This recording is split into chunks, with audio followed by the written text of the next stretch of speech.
You may be wondering, as an INTP, how do I get my family to stop asking me when I'm going to settle down and get married? I'm sure these marriage expectations have come up and friends and family have given you dating advice, but INTP dating advice is different than other dating advice. As an INTP, you are a unique creature.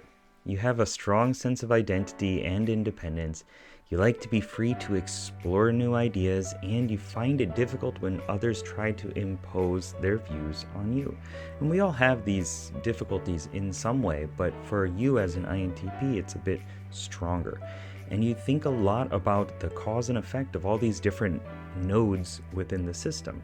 So you know that one choice will impact every other aspect of your life. And if you let someone else into your life and you have to muddy the water with emotional waste, then you aren't going to be making the clearest decisions possible. And isn't that kind of what life is about for you? Let me know down below in the comments if that clicks with you. And wherever there are people, opinions will come out. Friends and family probably don't understand this side of your personality that well. They may worry that you'll never get married or have children. In fact, they may constantly nag you about settling down and starting a family. Hey, I'm Sherman, and welcome to Geek Psychology, where we help you discover your true character and level it up so you can play life better. So back to talking about family. If anything, they probably just want to see you happy in life, and they feel that marrying someone will make them happy, so in turn they feel that it should make you happy too. People really struggle with seeing things from different people's perspectives. That's why personality type is such a game changer. It can really help you understand where people are coming from and what they're thinking. So when someone asks you if you're going to get married or when are you going to have some kids, don't assume that they're trying to pressure you into something. They might be, but instead I prefer to assume that, they're doing it with some sort of benevolent intent on their side. It just makes life easier.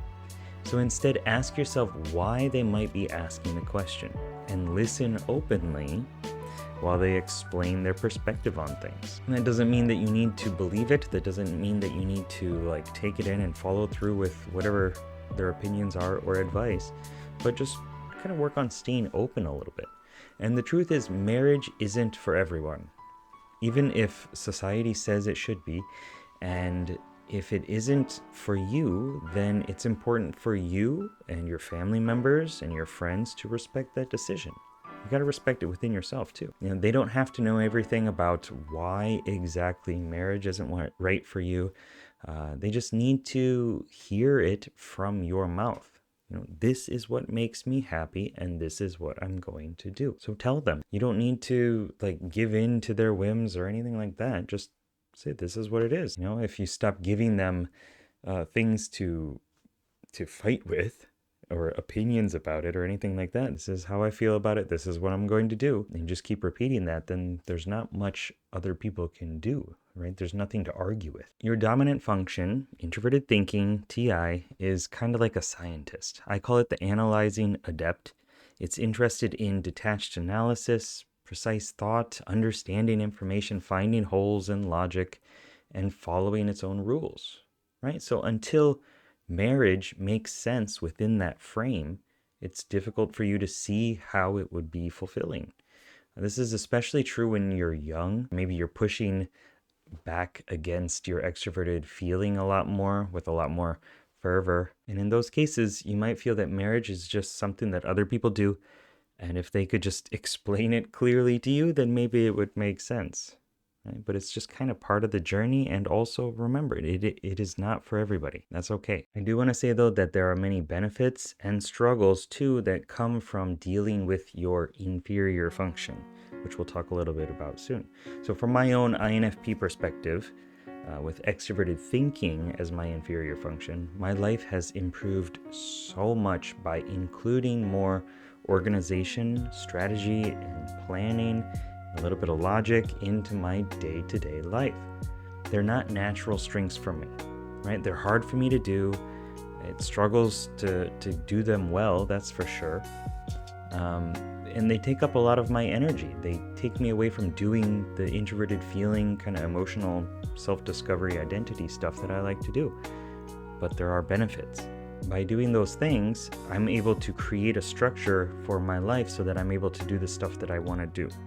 It's kind of a backwards way of looking at it, but it works. So for you as an INTP, the ability to unify and bond with people, proactively take care of others, is not just a nice to have, it's an essential part of life and well-being. Extroverted feeling is positioned as your inferior function, but it's also called the aspirational function. So this unifying envoy-like character within your psyche, it's on your team, right? So you're gonna have to deal with it sometime. And if you don't, then it causes problems. It like pops its head up and it starts to fight, and you get so much more drama and all this other stuff. So if you're going to do it, then you need to learn how to do it well. And that's self-mastery, right? That's a part of the process. And the same way that you have to learn how to become a better coder or a mathematician or scientist or whatever you're into, you also have to learn how to use these different aspects of yourself, your inferior function, in a way that works for you. It's not easy, it takes time and effort, it's a struggle, I understand that, but the payoff is well worth it, right? Once you can bring more people into your life, you can share the same emotion at the same time with other people, you have, people around you that actually care for you and want to support you and help you do the stuff that you're not naturally skilled at, and you still get to bring in some logic into their lives and teach them things and stuff like that. It's all around a good thing once you can get past those struggles. And if you want some help with that, then check out this video over here where I share some of my life lessons that have helped me learn how to people better. Good luck, have fun. Peace.